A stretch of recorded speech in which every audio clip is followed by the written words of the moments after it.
विद्यार्थियों, नमस्कार। आदर्श agriculture coaching के YouTube चैनल पर सभी विद्यार्थियों का हार्दिक स्वागत है।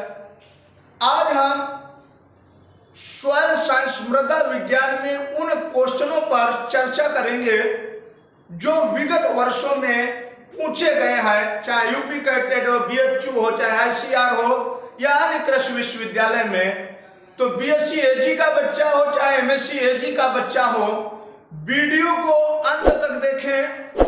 केवल हम मृदा विज्ञान पर उन्हीं क्वेश्चनों पर फोकस करेंगे। आपको खुद लगेगा जब आप वीडियो को अंत तक देखेंगे कि निश्चित तौर पर सर ने हमको बहुत ही चुनिंदा क्वेश्चन दिया है। तो ध्यान से देखें, वीडियो को लास्ट तक देखें, इससे जरूर आपको क्वेश्चन वहां पर मिलेगा। तो पहला वीडियो का हम क्वेश्चन स्टार्ट करते हैं, ज्यादा समय ना लेते हुए। तो चैनल को जिन विद्यार्थियों ने सब्सक्राइब नहीं किया है वो चैनल को सब्सक्राइब कर ले, बेल आइकन घंटी को दबा लें। कोई भी समस्या हो कमेंट के माध्यम द्वारा जरूर जिक्र करें, निश्चित तौर पर आपकी समस्या का समाधान करेंगे। हम स्वयं डॉक्टर सचिन पटेल, चंद्रशेखर आजाद, कानपुर से। तो पहला क्वेश्चन हमारा है कि मृदा में नमी मापने वाला यंत्र क्या है? टेंसियोमीटर। मृदा में नमी मापने वाला यंत्र क्या है? टेंसियोमीटर है। अंडरलाइन कर लेना कि मृदा में नमी मापने वाला यंत्र क्या है? टेंसियोमीटर है। टेंसियोमीटर को खोजा था, टेंसियोमीटर गिवन बाय या टेंसियोमीटर डिस्कवर्ड बाय, टेंसियोमीटर को खोजा था गार्डनर नामक वैज्ञानिक ने। टेंसियोमीटर को भैया किस वैज्ञानिक ने खोजा? गार्डनर नामक वैज्ञानिक ने। अगला क्वेश्चन कि मृदा कटाव किस वैज्ञानिक ने दिया? स्मिथ एंड विस्मर नामक वैज्ञानिक ने दिया। मृदा कटाव किस वैज्ञानिक ने दिया? स्मिथ एंड विस्मर नामक वैज्ञानिक ने दिया। मृदा कटाव होता क्या है? मृदा कणों का एक स्थान से दूसरे स्थान पर वायु एवं जल द्वारा पहुंचना क्या कहलाता है? मृदा कटाव कहलाता है। इंग्लिश में सॉइल इरोजन कहलाता है। इंग्लिश में कहते हैं MSc वाले, ध्यान दें, one place to another place is known as, क्या है? सॉइल इरोजन है। One place to another place soil particles air and water is known as, क्या है? सॉइल इरोजन है। अगला, भारत में एक वर्ष में कुल मृदा कटाव कितना होता है? अंडरलाइन कर लेना, कई बार यूपी कैटेड में पूछा गया है। भारत में एक वर्ष में 12 से 14 टन प्रति हेक्टेयर पर ईयर मृदा कटाव होता है। भारत में एक वर्ष में कुल मृदा कटाव 12 से 14 टन प्रति हेक्टेयर पर ईयर होता है। मोस्ट इंपॉर्टेंट, बहुत ज्यादा क्वेश्चन पूछता है। अगला क्वेश्चन है कि उत्तर प्रदेश एवं भारत में सबसे अधिक कौन सी मृदा पाई जाती है? तो तुरंत बताओगे भैया, जलोढ़ मृदा। इंग्लिश में कहते हैं एलुवियल सॉइल।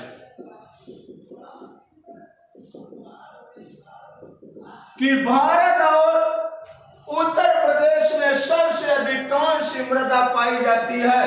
तो तुरंत भैया बताना, जलोढ़ मृदा पाई जाती है। कौन पाई जाती है? जलोढ़ मृदा पाई जाती है। अगला क्वेश्चन, अम्लीय भूमि को सुधारने के लिए चूने का प्रयोग करते हैं, वो भी कौन सा चूना है? CaO। अम्लीय भूमि आ जाए, एसिड सॉइल आ जाए तो चूना ही टिक करना। अब क्षारीय भूमि आ जाए, चाहे सैलाइन, चाहे एल्कलाइन सॉइल, चाहे ऊसर सॉइल, चाहे बंजर सॉइल, चाहे सोडिक सॉइल आ जाए, अम्लीय ना आके कुछ भी कहे तुरंत बताना भैया, जिप्सम और आयरन पाइराइट।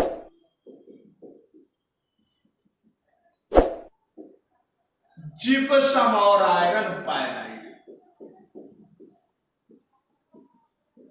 अंडरलाइन करो। अम्लीय भूमि को सुधारने के लिए चूने का प्रयोग करते हैं।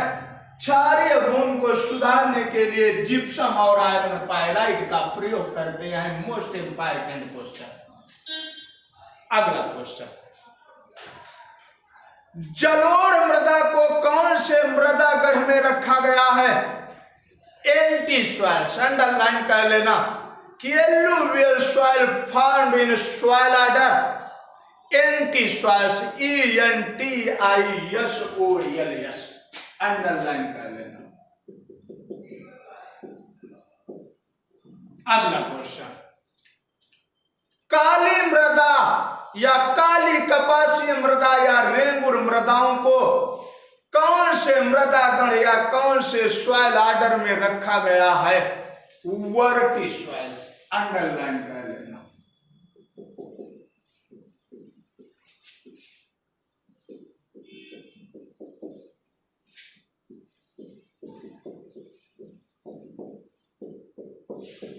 दोनों में से क्वेश्चन बहुत ज्यादा पूछा जाता है कि alluvial soil found in soil order entisols, black cotton soil found in soil order vertisols. अगला क्वेश्चन, है कि इडेफोलॉजी में किसका अध्ययन करते हैं?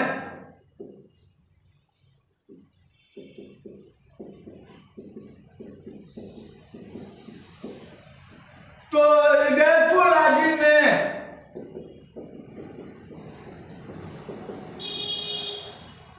मृदा के साथ साथ पौधे की वृद्धि का अध्ययन करते हैं। जहां पर भी इडेफोलॉजी आ जाए वहां पर study of soil plus plant is known as edaphology होगा। जहां पर भैया पेडोलॉजी आ जाए वहां पर सिर्फ क्या होगा? सॉइल होगा, स्टडी ऑफ सॉइल होगा।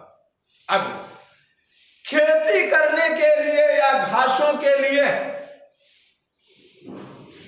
या किसी भी फसल के लिए सबसे अच्छी मृदा संरचना कौन है? तो तुरंत बताना भैया, कणिकामय संरचना, इसोफ्रोडियल स्ट्रक्चर। फिर सुन लो, खेती करने के लिए या घासों के लिए या किसी भी फसल के लिए सबसे अच्छी मृदा संरचना कौन है?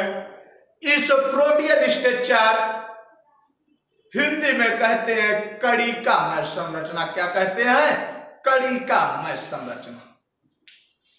अगला,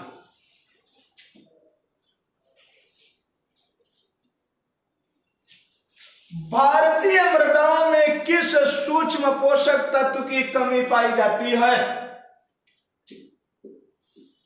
भारतीय मृदाओं में किस सूक्ष्म तत्व की कमी पाई जाती है? जिंक की कमी पाई जाती है, जस्ते की कमी पाई जाती है। अगला क्वेश्चन, अगला क्वेश्चन पूछा जाता है कि वाटर इरोजन की पहली स्टेज का नाम क्या है? कि मृदा कटाव में जो वाटर इरोजन है, जल द्वारा कटाव होता है, उसकी फर्स्ट स्टेज क्या है? तो तुरंत बताना भैया, इस प्लेस इरोजन क्या है? इस प्लेस इरोजन। अगला, सॉइल इरोजन या मृदा कटाव में यूपी कैटेट 2018 में पूछा गया था कि विंड द्वारा जो कटाव होता है, वायु द्वारा जो कटाव होता है, उनका सीक्वेंस से क्रम क्या है? तो लिख लो भैया, सॉइल इरोजन में जो विंड द्वारा कटाव होता है उनका क्रम क्या है? पहला है भैया साल्टेशन, अंडरलाइन कर लेना, साल्टेशन। दूसरा है भैया सस्पेंशन, तीसरा है सरफेस क्रीप, अंडरलाइन कर कि मृदा कटाव में जो विंड द्वारा मृदा कटाव के प्रकार हैं, तीन विधियों द्वारा होता है। ये तीनों का क्रम है साल्टेशन है, सस्पेंशन है और सरफेस क्रीप है। बहुत ज्यादा क्वेश्चन आपसे पूछता है। अगला, सॉइल एयर में कार्बन डाइऑक्साइड कितने प्रतिशत पाई जाती है? हिंदी में कहते हैं मृदा वायु में कार्बन डाइऑक्साइड की प्रतिशत मात्रा होती है 0.25%। अंडरलाइन कर लो कि सॉइल एयर में कार्बन डाइऑक्साइड कितने प्रतिशत होती है, तो 0.25% पाई जाती है। अगला क्वेश्चन, मृदा में अचलायमान तत्व है, इंग्लिश में कहते हैं सॉइल इमोबाइल न्यूट्रिएंट, तो फास्फोरस और जस्ता है। सॉइल इमोबाइल न्यूट्रिएंट,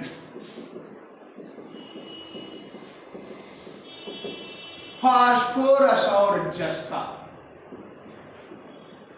बहुत ज्यादा पूछा जाता है। हिंदी में कहते हैं मृदा में अचलायमान तत्व, यहीं पर लिख लो प्लांट इन मोबाइल न्यूट्रिएंट, तो लिख लो कैल्शियम और बोरान। दोनों मोस्ट इंपॉर्टेंट क्वेश्चन है कि पौधों में अचलायमान तत्व है कैल्शियम और बोरान, मृदा में अचलायमान तत्व है फास्फोरस और जस्ता। और यही कैल्शियम और बोरान की कमी के लक्षण टर्मिनल बड्स पर दिखाई देते हैं, शीर्षस्थ कलिकाओं पर दिखाई देते हैं। बहुत ज्यादा क्वेश्चन पूछता है। अगला, क्वार्ट्ज और मार्बल किस चट्टान के उदाहरण हैं?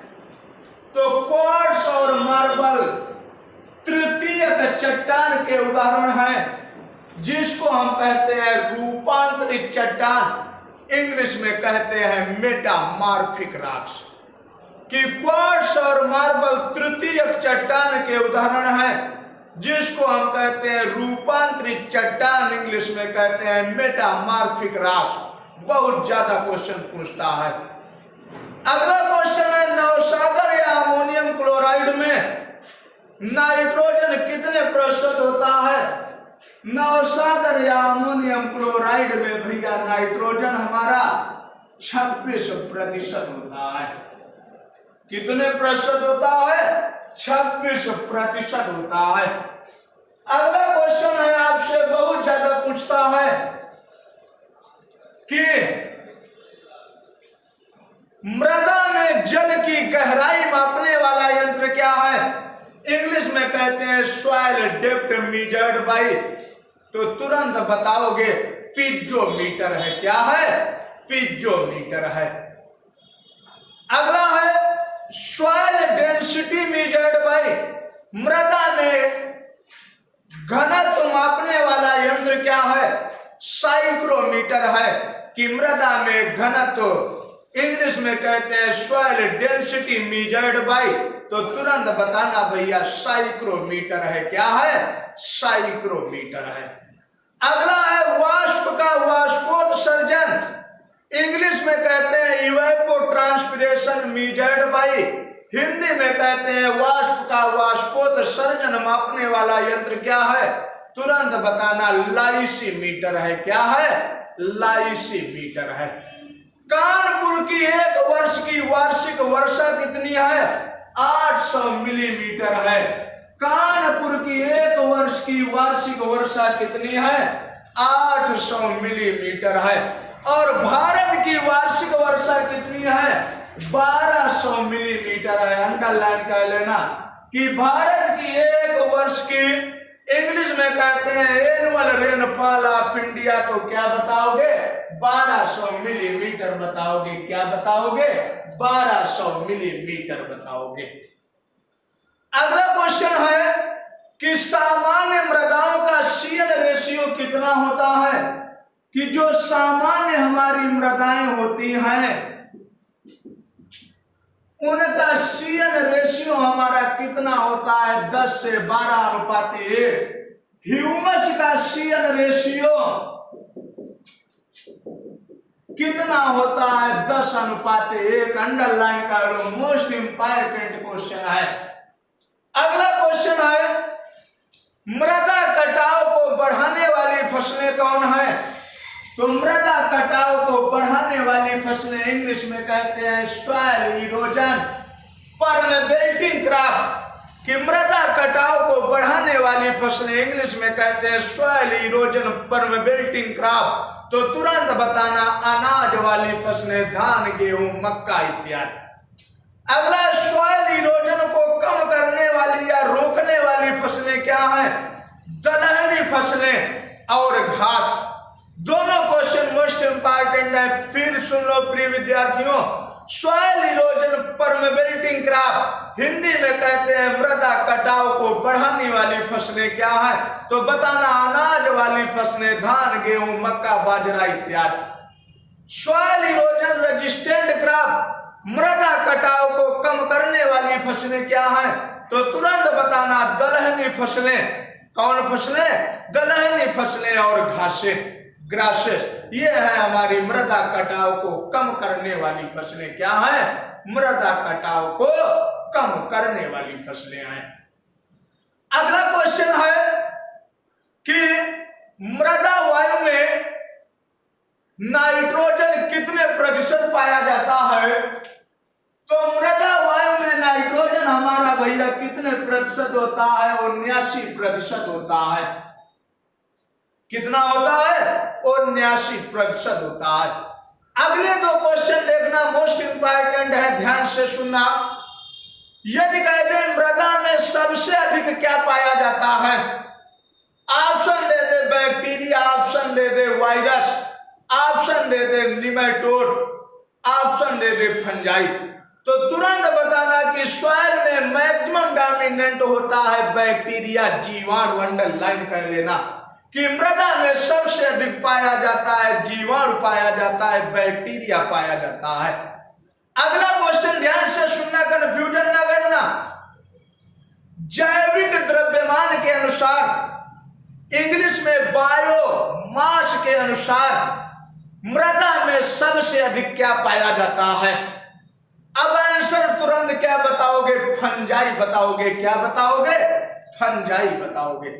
अंडरलाइन कर लो, क्वेश्चन मोस्ट इंपॉर्टेंट है, फिर सुन लो। जब भी डायरेक्ट कहेगा कि मृदा में सबसे अधिक पाया जाता है तो तुरंत बताओगे बैक्टीरिया। जब भी बायोमास जोड़ देगा, जैविक द्रव्यमान जोड़ देगा, तब पूछेगा कि मृदा में सबसे अधिक क्या पाया जाता है तो तुरंत क्या बताओगे? फंजाई पाया जाता है, कवक पाया जाता है। क्या पाया जाता है? कवक पाया जाता है। अगला, ओलेसन मेथड द्वारा किसका औद्योगिक निर्माण करते हैं? तो तुरंत प्रिय विद्यार्थियों बताना, ओलेसन मेथड द्वारा फास्फोरस का औद्योगिक निर्माण किया जाता है। ऊबड़ खाबड़ क्षेत्रों के लिए, एंडुलेटेड सॉइल के लिए या पहाड़ी क्षेत्रों के लिए सबसे अच्छी सिंचाई का नाम क्या है? स्प्रिंकलर इरिगेशन है, बौछारी सिंचाई है। फिर सुन लो, एंडुलेटेड सॉइल, पहाड़ी क्षेत्र या हिल रीजन इंग्लिश में, या ऊबड़ खाबड़ क्षेत्रों के लिए सबसे अच्छी सिंचाई का नाम क्या है? बौछारी सिंचाई है, स्प्रिंकलर इरिगेशन है। बाग लगाने के लिए या बागवानी के लिए सबसे सर्वोत्तम सिंचाई का नाम क्या है? थाला विधि द्वारा सिंचाई, रिंग मेथड इरिगेशन।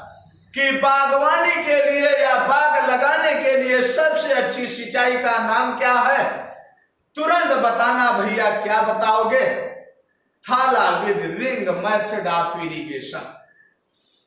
अगला क्वेश्चन क्या है? बहुत ज्यादा क्वेश्चन पूछा जाता है, मोस्ट इंपॉर्टेंट क्वेश्चन है। अगला क्वेश्चन है कि मृदा संरचना की प्राकृतिक इकाई क्या है?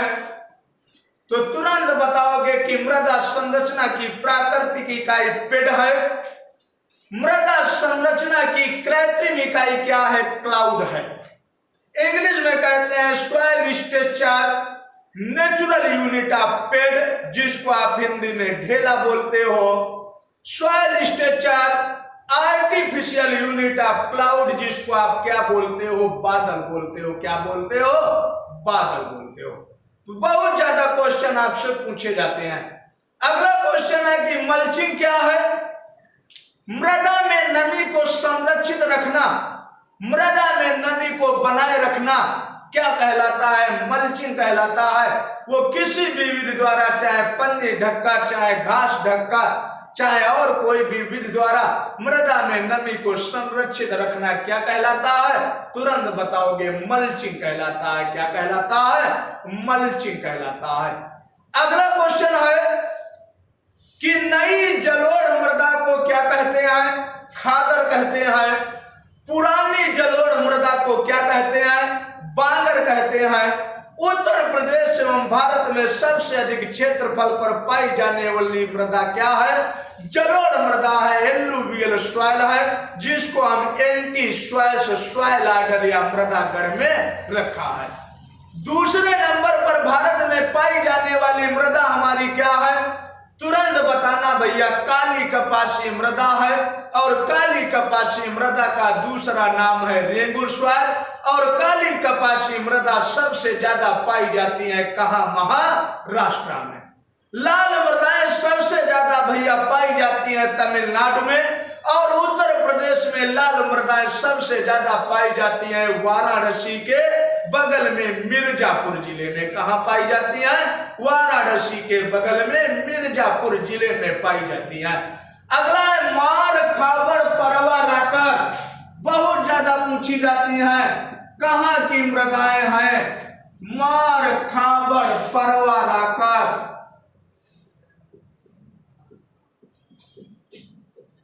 तो तुरंत बताना, बुंदेलखंडी सॉइल है। बुंदेलखंडी सॉइल है। कि मार खाबड़ परवा राकर कहां की मृदाएं हैं? तो तुरंत क्या बताओगे? बुंदेलखंडी सॉइल है। कौन सॉइल है? बुंदेलखंडी सॉइल है। तो प्रिय विद्यार्थियों, आज यहीं पर विराम लेते हैं।